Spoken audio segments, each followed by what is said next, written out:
parallel RL circuits are very similar to parallel RC circuits, and you'll find that RL circuit problems are solved in much the same way as RC problems. Just as in the RC circuit, EA is used as the reference vector, and the branch currents are used to show phase differences. Now, of course, the resistor does not produce a phase shift, thus IR will be shown in phase with the reference vector EA. The inductor, however, introduces a 90-degree phase shift between current and voltage, but not in the same way as the capacitor. If we plot a vector diagram of the RC circuit, we must show IC 90 degrees ahead of EA because current leads voltage in a capacitive circuit. And, of course, the total current will be ahead of EA by some angle less than 90 degrees. Now, this circuit is said to have a positive phase angle or leading phase angle. In the RL circuit, EA is plotted as the reference vector, and IR, of course, is shown in phase with EA, the same way as in the RC circuit.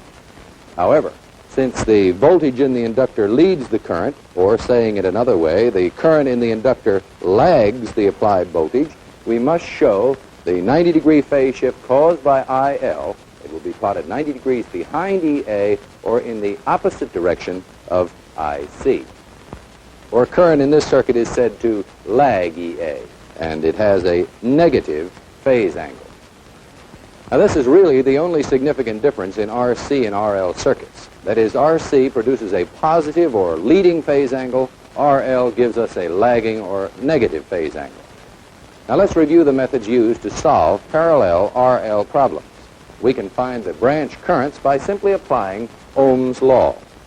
For example, in this circuit, if we apply Ohm's law to find out the current value in the resistive leg of the circuit, we take the applied voltage, 24 volts, across the 8 ohms.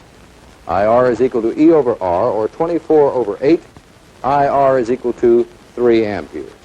Now, if we plot IR on our vector graph, we must show it in phase with EA because there is no phase shift caused by the resistor. And, of course, IR, according to our calculations, is 3 amperes. 3 amperes in phase with EA. And notice we've allotted 3 units on the graph to represent IR of 3 amperes.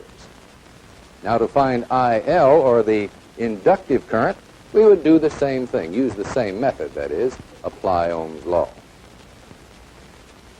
IL is equal then to E over X of L, or 24 over 6 ohms, which IL equals 4 amperes. Now, when we plot IL on the vector graph, we must show the 90-degree phase difference. Remember, IL lags EA by 90 degrees, and it is a value of 4 amperes, so we'll use 4 units on our graph to represent IL. Now, the total current may be found by simply measuring the resultant vector when we draw a parallelogram. Simply draw the parallelogram and measure the resultant vector. In this case, we would find it to be 5 units long, or IT, the total current, would equal 5 amperes. Now, angle theta may be found by measuring the angle between EA and IT.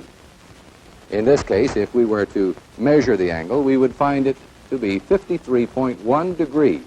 And notice now that angle theta, since this is an inductive circuit, is a negative phase angle, or a negative 53 degrees. To be sure you realize that measuring this graph is approximate at best. The most accurate way to solve the problem is trigonometrically. Now, since the vector representation can be closely related to a right triangle, Pythagorean theorem may be used to solve for IT, or IT is equal to the square root of IR squared plus IL squared. IT equals the square root of 9 plus 16, or the square root of 25, which of course is 5. So IT equals 5 amperes, the same value we found on the chart. Now, of course, total current, once total current is known, the total impedance of the circuit may be found simply by applying Ohm's law. ZT equals EA over IT, or 24 over 5. The total impedance is equal to 4.8 ohms. which you will note is less than the smallest impedance in the circuit. Now, perhaps one of the most important characteristics of a reactive circuit is the phase angle, which is determined by the ratio of resistance to reactance, and may be determined very simply by using trig functions, which, as you know, are determined by the amounts of resistive and reactive currents in the circuit. The sine of angle theta is equal to IL over IT, the cosine is equal to IR over IT, and the tangent of angle theta is equal to IL over IR, or simply R over X of L. Now, the trig function you use will be determined by what you want to find out about the circuit and what information you already have. For example, the phase angle could be determined with only the reactance and the resistance of the circuit known. In this circuit, the tangent is equal to R over X of L, or 8 over 6. The tangent of angle theta is equal to 1.333. Going to the trig tables, angle theta could be found then by finding the tangent closest to 1.333, which in this case is 1.3319, and that would give us an angle of 53.1 degrees. However, other trig functions may sometimes be more convenient. Many times the cosine is used because it also equals the power factor. Now, let's solve for angle theta using the power factor, or the cosine of theta. The cosine of theta is equal to IR over IT, or 3 over 5, and therefore 0.6. Going back to the trig tables, we find that the phase angle for a cosine of 0.6, the nearest one being 0.6004, is again 53.1 degrees. Now, the advantage of using the cosine, as we said, is that the cosine of angle theta is equal to the power factor. Now, the power factor is the ratio of true power to apparent power. True power is the power actually dissipated by the resistor as heat, and apparent power includes the power stored in the inductor's field that is not dissipated. The power factor is equal to the ratio of IR to IT, which in turn equals the cosine of angle theta. Now, we can calculate the power factor for this circuit by first finding the true power, or the power actually dissipated by the resistor. And we would simply apply the formula, P is equal to I times E. And since we're dealing with the power dissipated by the resistor, we would use IR. So the true power is equal to IR times the applied voltage, or 3 times 24, which is equal to 72 watts. 72 watts is the true power being dissipated by the resistor in this circuit. We could find apparent power by using the same method, the same formula. P is equal to I times E. But since we're dealing with apparent power, we would use the total current. The apparent power is equal to total current times the applied voltage, or 5 times 24, the apparent power 120 volt amperes. You remember that the power is measured in volt amperes, apparent power measured in volt amperes, because all of this power is not dissipated as heat.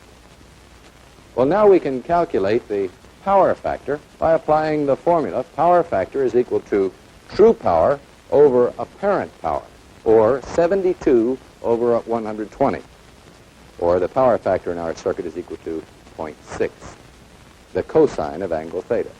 And you should notice that by simply transposing this formula, it would be a simple matter to find either the power factor, the true power, or the apparent power if any two of the three values were known.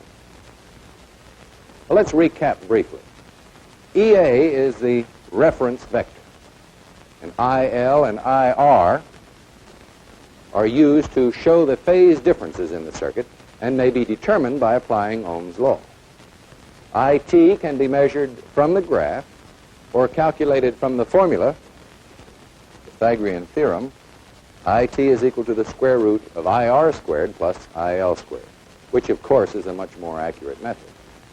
Angle theta may be measured from the graph also, or found by using the trig tables. Now, which trig function you use will be determined by exactly what you want to know about the circuit. Total impedance is found simply by applying Ohm's law. Well, I hope that you have a better understanding of parallel RL circuits after this brief review. Good luck.